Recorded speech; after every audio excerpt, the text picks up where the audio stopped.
Hey guys, welcome back to the channel. आप सभी का स्वागत है एक बार फिर से मेरे चैनल में। तो चलिए शुरू करते हैं अपना क्वेश्चन सीरीज और देखते हैं क्या क्या क्वेश्चन आए हुए हैं एंड सॉल्व करने की कोशिश करेंगे।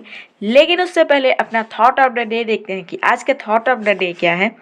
तो सबसे पहले आपके लिए आज का थॉट ऑफ द डे ये रहा, जिंदगी अगर खेल है तो इसे जीतने का बस एक ही तरीका है, मेहनत। मेहनत करो और अपनी ज़िंदगी की इस जंग को, इस खेल को जीत जाओ। ठीक है, तो इसी के साथ चलिए शुरू करते हैं आज का क्वेश्चन सीरीज। लेकिन सबसे पहले मैं आप लोग को बताना चाहती हूँ कि ये छत्तीसगढ़ प्रयोगशाला परिचारक और दिल्ली पुलिस के एग्ज़ाम ओरिएंटेड क्वेश्चन सीरीज है। तो चलिए देखते हैं अपना क्वेश्चन सीरीज और आगे बढ़ते हैं। तो सबसे पहला क्वेश्चन आपके सामने ये रहा, निम्न में से किसका मात्रक मीटर प्रति सेकंड है? दूरी, वेग, त्वरण या दाब?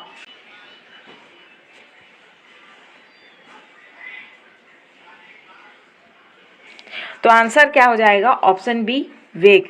वेग का मात्रक होता है मीटर प्रति सेकंड। क्लियर?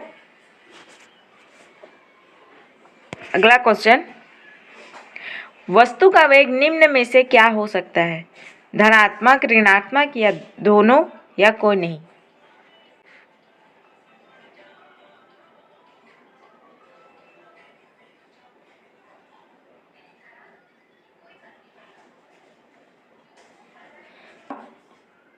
ऑप्शन सी, दोनों।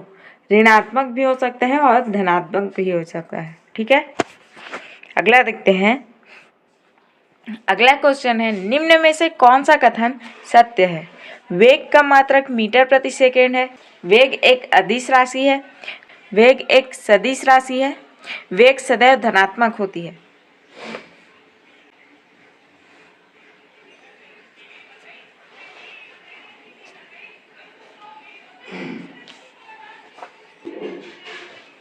तो इसका आंसर क्या हो जाएगा? ऑप्शन सी, वेग एक सदिश राशि है। ठीक है, अगला क्वेश्चन, परमाणु भार का राष्ट्रीय मानक क्या है? H1, N15, O16 या C12?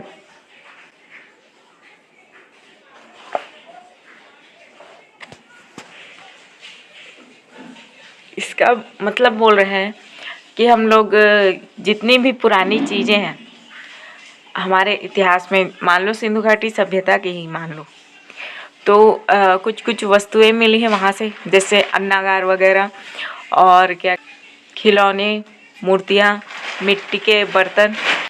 तो इन सब का एज जानने के लिए कि ये कितने वर्ष पुराने हैं, ठीक है, इसको जानने के लिए किसका यूज़ किया जाता है, किस मानक का यूज़ किया जाता है?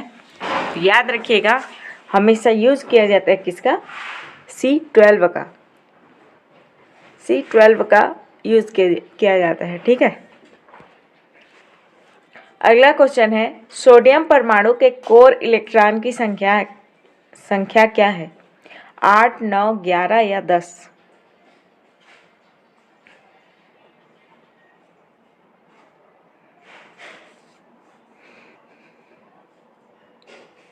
तो आंसर क्या हो जाएगा? Option D, 10। सोडियम परमाणु की कोर इलेक्ट्रॉन संख्या कितनी है? 10 है। यानी कि सोडियम कौन से नंबर पर आता है? 10वें पर। तो चलिए अगले क्वेश्चन में बढ़ते हैं। अगला क्वेश्चन है, चेतना ऊतक किस प्रकार के ऊतक हैं? उपकला, तंत्रिका, पेशीय या सभी?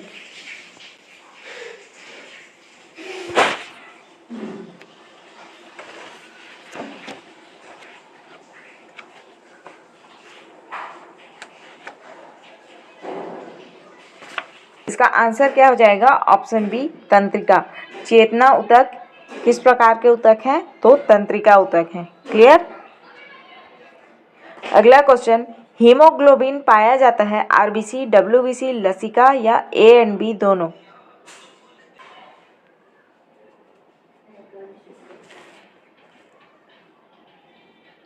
तो याद रखिएगा, हीमोग्लोबिन किस में पाया जाता है?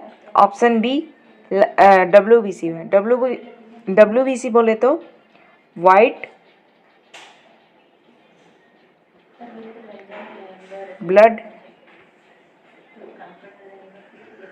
सेल यानी कि श्वेत रक्त कणिका। ठीक है, तो हीमोग्लोबिन किस में पाया जाता है? श्वेत रक्त कणिका में पाया जाता है। क्लियर। अगला क्वेश्चन है, किस ग्रंथि को मास्टर ग्रंथि कहा जाता है? थायराइड, पैराथायराइड, पिट्यूटरी या एड्रेनलिन?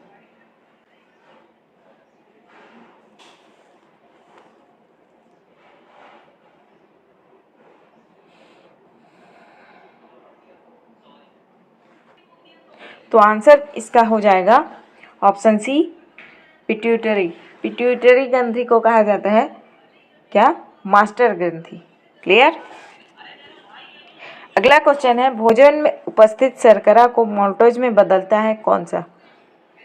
टर्लिन, रेनिन, पेप्सिन या लाइपेज?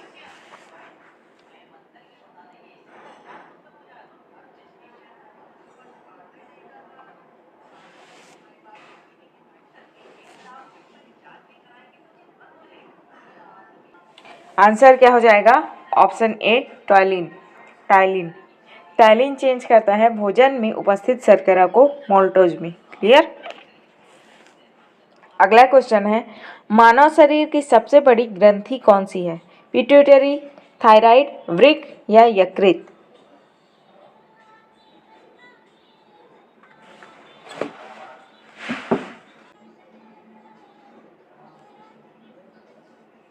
आंसर क्या हो जाएगा? ऑप्शन डी, यकृत। यकृत है किसकी? मानव शरीर की सबसे बड़ी ग्रंथि। क्लियर। सबसे बड़ी ग्रंथि है। ठीक है ना। अगला क्वेश्चन, बाढ़ वाले मैदान के नए जलोढ़ को क्या कहा जाता है? भाबर, खादर, तराई या भांगर?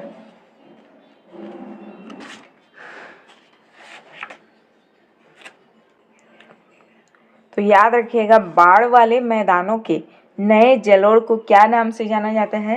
तो उसको जाना जाता है खादर के नाम से। ठीक है, जिसमें गहन खेती की जाती है। ये गहन खेती के लिए आदर्श उपजाऊ होते हैं। ठीक है ना।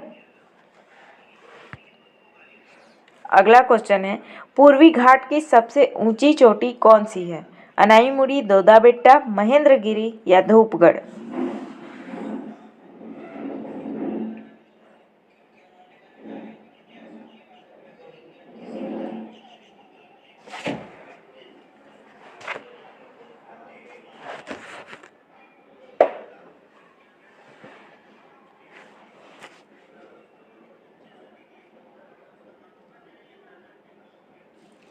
तो आंसर क्या हो जाएगा? Option C, Mahendragiri. महेंद्रगिरी है पूर्वी घाट की सबसे बड़ी, सबसे ऊंची चोटी, महेंद्रगिरी पर्वत। क्लियर। जो कहाँ स्थित है? उड़ीसा में। क्लियर। और वहीं पश्चिमी घाट की पूछे तो कौन सा हो गया आएगा? पश्चिमी घाट की पूछे तो याद रखिएगा, उसका हो जाएगा अनाईमुड़ी, पश्चिम। क्लियर। पश्चिमी घाट की है क्या बोलते हैं? अनाईमुड़ी। ठीक है ना। और दोदा बेट्टा कौन से का है? तो जब जहाँ क्या बोलते हैं, जहाँ पूर्वी और पश्चिमी घाट मिलते हैं ना, उस जगह को क्या बोला जाता है? उस जगह को बोला जाता है नीलगिरी पर्वत। ठीक है। और इसी की नीलगिरी पर्वत की सबसे ऊंची शिखर को या चोटी को क्या कहा जाता है? या पूर्वी या पश्चिमी घाट जब मिलते हैं तो उस मिलान बिंदु पर जो सबसे ऊंचा पर्वत है उसे क्या कहा जाता है? तो दोदा बेट्टा कहा जाता है। ठीक है, दोदा बेट्टा। बाकी जब मिलता है ना पूर्वी और पश्चिमी घाट, यहाँ पे ये तो पूर्वी घाट है, ये पश्चिमी घाट। ठीक है, तो इस जगह क्या बोलता है? क्या बोलते हैं? नीलगिरी पर्वत बोला जाता है। और नीलगिरी पर्वत की सबसे ऊंची चोटी है दोदा बेट्टा। ठीक है। अगला क्वेश्चन, हिमालय की उत्पत्ति किससे हुई है? ज्वाला, प्लेट विवर्तनिकी, भूकंप या बी और सी दोनों?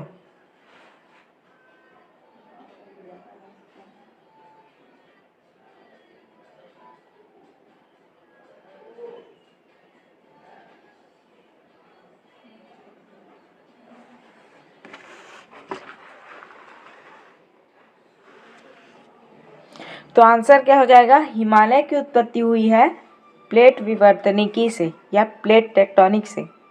ठीक है, जिस जगह आज हिमालय पर्वत है वहाँ पे कभी क्या हुआ करता था? टेथिस सागर।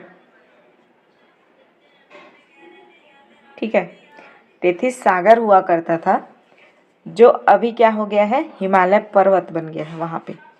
ठीक है ना। जो प्लेट विवर्तनिकी हुआ, मतलब हमारा जो भारत है,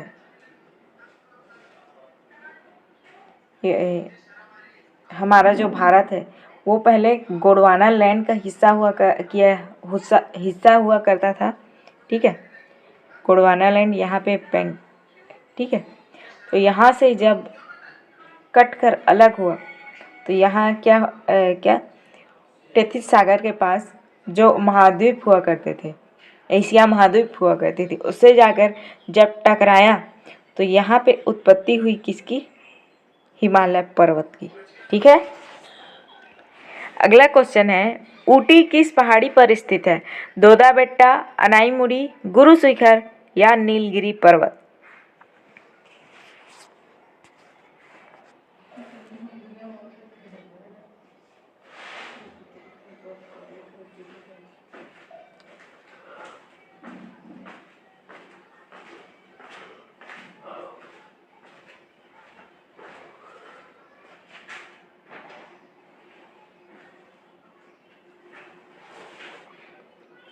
आंसर क्या हो जाएगा? ऑप्शन ए दोदा बेट्टा। अगर दोदा बेट्टा ना दिया हो तो क्या हम लोग ले सकते हैं? नीलगिरी ले सकते हैं, क्योंकि नीलगिरी पर्वत में भी उसका सबसे ऊंचा पर्वत बोला गया है। पिछले क्वेश्चन में बताई कौन सा है? तो दोदा बेट्टा है, और यहाँ पे क्लियरली दोदा बेट्टा दे दिया है, तो हम लोग को क्या बोलते हैं,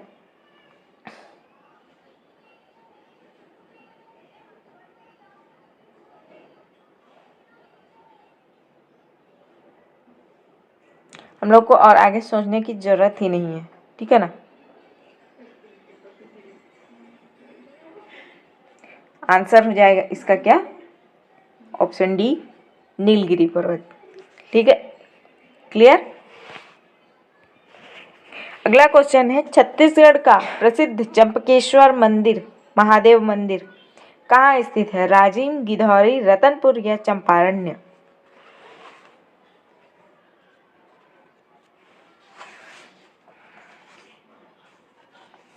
ये चंपकेश्वर नहीं है, ये चंपेश्वर नाथ है। ठीक, चंपेश्वर नाथ मंदिर है, चंपकेश्वर हो गया वो, टाइपिंग कर रहे। ठीक है, तो ये कहाँ स्थित है? याद रखिएगा, ये कहाँ स्थित है? चंपारण्य में स्थित है। ठीक है, और वही कुलेश्वर महादेव, कुलेश्वर महादेव का बात करें तो वो कहाँ स्थित है? कुलेश्वर महादेव स्थित है राजिम में। ठीक है, अगला क्वेश्चन है, तुलार गुफा किस जिले में स्थित है? एमसीबी यानी कि मनेन्द्रगढ़, चिरमिनी, भरतपुर, जीपीएम यानी कि गोरेलापेंड्रा, मरवाही, दंतेवाड़ा या रायगढ़?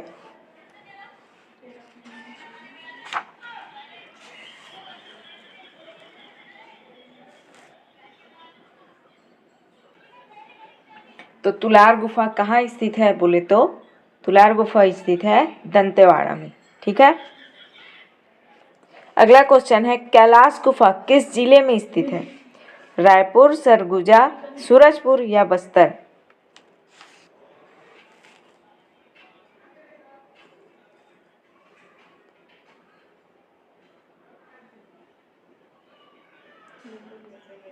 तो कैलाश गुफा कहाँ स्थित हो गई? कैलाश गुफा कहाँ स्थित है? तो वो है बस्तर में। क्लियर।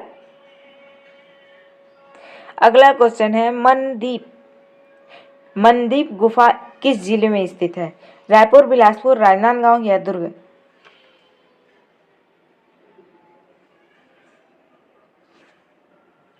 मनदीप नहीं, मंडीप है ये। टाइपिंग करते टाइम ना ऐसे ही आ जाता है, तो उसको ध्यान मत दीजिएगा, लिखते जाइए, सॉल्व करते चलिए। तो इसका आंसर क्या हो जाएगा? Option D, Rajnandgaon. राजनांदगांव में है क्या? मंडीप गुफा। ठीक है। अगला क्वेश्चन है गोमड्डा अभ्यारण्य कब स्थापित हुआ? 1947, 1974, 1975 या 1981? तो 1975 में किया गया था। ठीक है, 1975 में। और गोमड्डा अभ्यारण्य किस जिले में है? तो पहले तो रायगढ़ जिले में था। ठीक है, रायगढ़। ठीक है, पहले रायगढ़ जिले में आता था, लेकिन अब कौन से जिले में आएगा? अब आएगा सारंगढ़, बिलाईगढ़ जिले में। ठीक है, क्लियर। अगला देखते हैं। अगला क्वेश्चन है छत्तीसगढ़ के कितने प्रतिशत क्षेत्र में सालवन पाया जाता है? 43.22, 43.52, 42.23 या 42.12%? कितने प्रतिशत में सालवन पाया जाता है बताइए। यहाँ पे छोटा सा सील मिस्टेक हो गया है। सालवन तो पूछा है, लेकिन यहाँ पे गड़बड़ी क्या हुआ है? ऑप्शंस में गड़बड़ी हुआ है। तो इसमें से एक ऑप्शन हम लोग हटाते हैं। कौन सा? दूसरा वाला ऑप्शन हटाते हैं। सॉरी, दूसरा नहीं, हम लोग हटाते हैं तीसरा वाला ऑप्शन, और इसके जगह में हम लोग क्या लिखेंगे? 40 दशमलव कितना 56%। तो अब बताइए सालवन छत्तीसगढ़ में कितने प्रतिशत पाए जाते हैं? तो याद रखिएगा सालवन छत्तीसगढ़ में, सालवन पूछा है ना, कितने प्रतिशत पाए जाते हैं? तो 40.56% पाए जाते हैं सालवन। ठीक है, वही 43.52% कौन से वन पाए जाते हैं? तो मिश्रित वन। ठीक है, मिश्रित वन पाए जाते हैं 43.52%। ठीक है, जिसमें तेंदू, बीजा, चार और हर्रा, साजा, सरई ये सब आते हैं मिश्रित वन में। क्लियर। और सालवन की मात्रा, तो सालवनों का द्वीप ही कहा जाता है छत्तीसगढ़ को, और छत्तीसगढ़ में भी बोला जाए तो बस्तर को कहा जाता है। ठीक है, सालवनों का द्वीप बस्तर संभाग। तो सालवन तो सबसे ज़्यादा पाए ही जाएंगे ना। कितने प्रतिशत पाए जाते हैं? तो 40.56%। क्लियर। अगला, अच्छा, तो चलिए इसी के साथ हमारा क्वेश्चन सीरीज यहीं ख़त्म होता है। आई होप आप लोग को आज का क्वेश्चन सीरीज अच्छा लगा होगा। अगर अच्छा लगा है तो प्लीज़ वीडियो को लाइक एंड चैनल को सब्सक्राइब कर दीजिएगा। मिलते हैं ऐसे ही नए नए क्वेश्चन सीरीज के साथ। तब तक के लिए जय हिंद, जय भारत, जय छत्तीसगढ़। Thank you.